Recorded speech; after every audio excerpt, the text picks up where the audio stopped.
Oh, that sounded so good.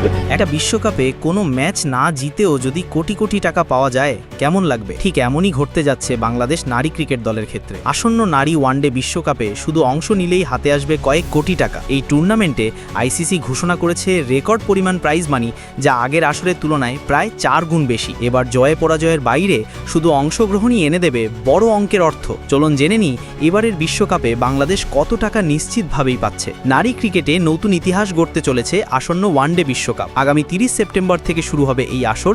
আয়োজন করছে ভারত ও শ্রীলঙ্কা। 1 মাসেরও বেশি সময় ধরে চলবে প্রতিযোগিতা, আর 2 নভেম্বর অনুষ্ঠিত হবে মহাফাইনাল। এবারের বিশ্বকাপকে ঘিরে সবচেয়ে বড় চমক হলো প্রাইজ মানি, যা আগের আসরের তুলনায় প্রায় 4 গুণ বেশি। 8 দলের এই টুর্নামেন্টে আইসিসি মোট প্রাইজ মানি ঘোষণা করেছে 13.88 মিলিয়ন মার্কিন ডলার, যা বাংলাদেশি মুদ্রায় প্রায় 152 কোটি 68 লাখ টাকা। তুলনামূলকভাবে বলতে গেলে 2022 সালে নিউজিল্যান্ডে অনুষ্ঠিত আগের আসরে মোট প্রাইজ মানি ছিল মাত্র 3.5 মিলিয়ন ডলার, অর্থাৎ প্রায় 38.5 কোটি টাকা। এবারের অঙ্ক সেই তুলনায় 297% বেশি। সবচেয়ে আকর্ষণীয় দিক হলো গ্রুপ পর্বে অংশগ্রহণ করা প্রতিটি দল পাবে $2.5 লাখ, অর্থাৎ কোনো ম্যাচ না জিতলেও বাংলাদেশ নারী দল নিশ্চিতভাবেই পাচ্ছে প্রায় 3 কোটি টাকার বেশি।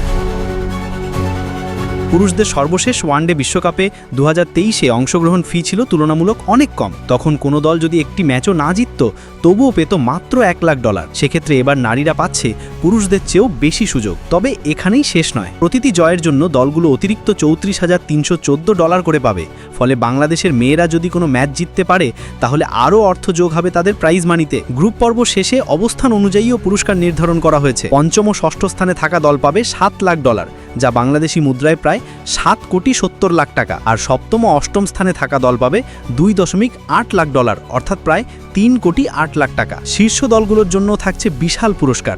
এবারে রানার্স আপ দল পাবে $2.24 মিলিয়ন, যা প্রায় 24.64 কোটি টাকা। আগের আসরে এই অঙ্ক ছিল মাত্র $6 লাখ। সেমিফাইনালে হারা দলও খালি হাতে ফিরবে না, তাদের প্রত্যেকেই পাবে $1.12 মিলিয়ন, অর্থাৎ প্রায় 12.32 কোটি টাকা। নারী ক্রিকেটের আর্থিক উন্নয়নে আইসিসির এই সিদ্ধান্ত নিঃসন্দেহে যুগান্তকারী, কারণ এর আগে পুরুষ ও নারী ক্রিকেটে প্রাইজ মানির অঙ্কে ছিল বিশাল ফারাক। তবে 2024 নারী টি-20 বিশ্বকাপের আগে সমান পারিশ্রমিক চালুর যে ঘোষণা দেওয়া হয়েছিল, এবার তা বাস্তবে রূপ নিচ্ছে।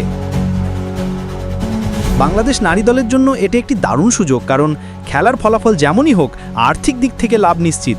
কিন্তু টাকার হিসাব ছাড়াও মেয়েরা যদি মাঠে নিজেদের সেরাটা দিতে পারে তবে কেবল আয় নয়, সম্মান ও ইতিহাস দুটোই তারা একসাথে অর্জন করতে পারবে।